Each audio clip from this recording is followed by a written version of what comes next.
the wake of Dane County Circuit Court Judge Juan Colas's ruling that parts of Act 10 were unconstitutional, the Dane County Board of Supervisors approved a contract for local AFSCME union members for 2015.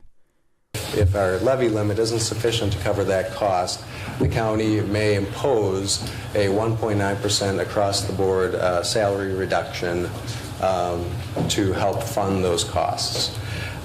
In exchange for that 1.9% reduction, non-essential county employees would have experienced 5 closure days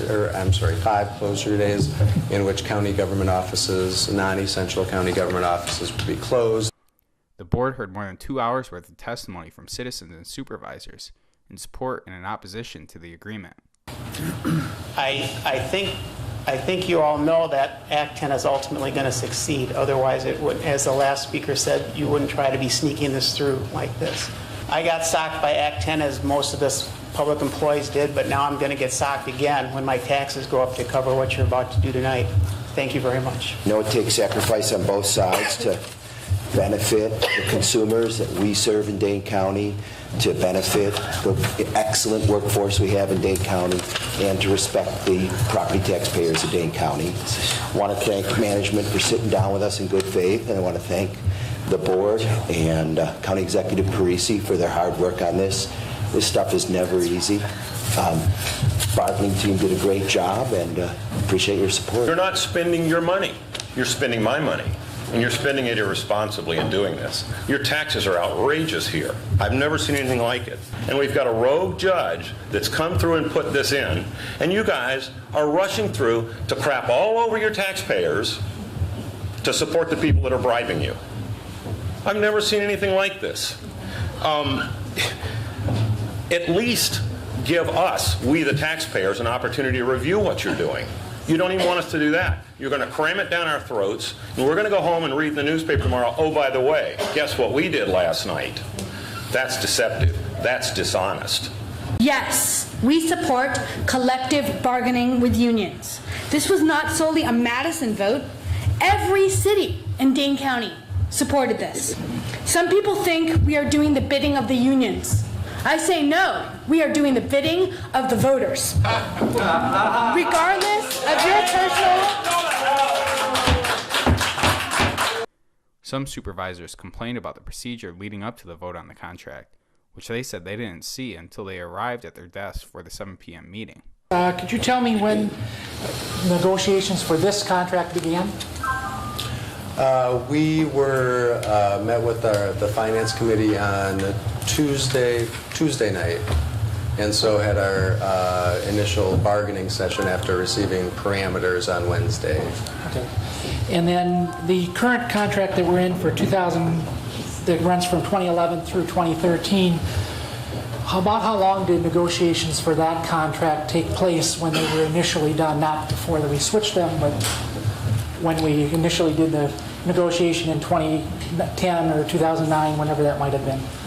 I don't remember precisely, but it's typically several months. Typically several months, okay. What I was referring to is the fact that we had this opportunity to negotiate because of a ruling by Judge Colas on Friday.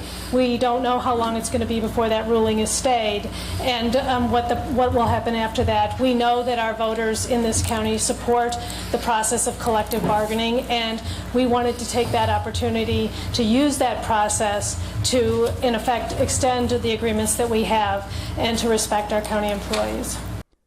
A former county supervisor, Dave Blaska, accused several current supervisors of being in the pockets of the unions. You know, I've never seen a government agency try so hard to keep a union alive. You're almost scrambling over each other, racing to show your fealty. And I would say, well, it's inexplicable, except for the fact that so many of you are on the payroll. Carl Chenoweth, Sharon Corrigan, Patrick Downing, Jenny Dye, Diane Hesselbein, Erica Hotchkiss, Marie McCarville, Patrick Miles, Jeff Pirtle, Heidi Wegleitner, Nick Zwiefel, and Matt Feldren. You all received major donations from the unions.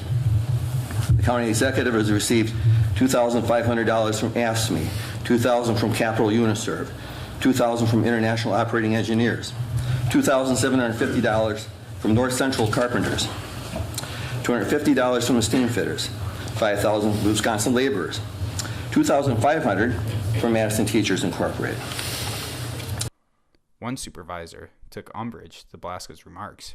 The speaker listed off several of us supervisors that have received contributions from the unions. Full disclosure, I got $200 from AFSCME people. Now that barely even covers a single printing in a campaign plan.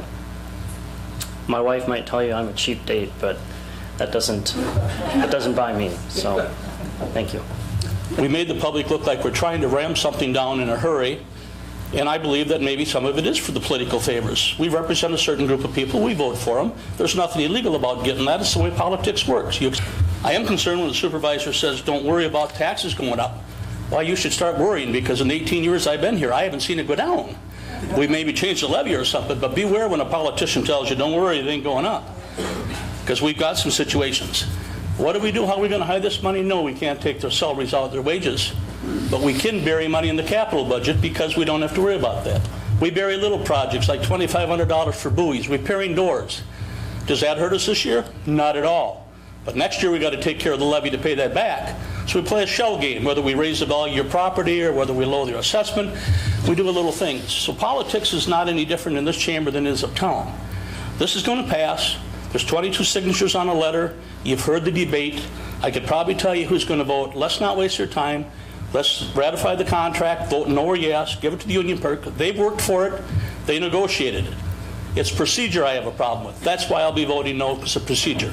If it had been open, a little more, but when I've got to have a reporter call me or I've got to call staff to get copies of letters that I wasn't privy to sign, and then listen to supervisors talk about the openness that's there, that's a byproduct of the north end of a southbound bull, Mr. Chairman, and that's what I look at it as. So don't worry when we tell you we're not going to raise your taxes, but be worried because it's coming sooner or later. So vote. You know how the vote's going. We can debate all we want all night. Everybody's got their mind made up. They had it made up when they walked in this door. We just wasted a lot of people's time to bring them up and go through the motions. So let's vote and move on with the county's politics, Mr. Chairman.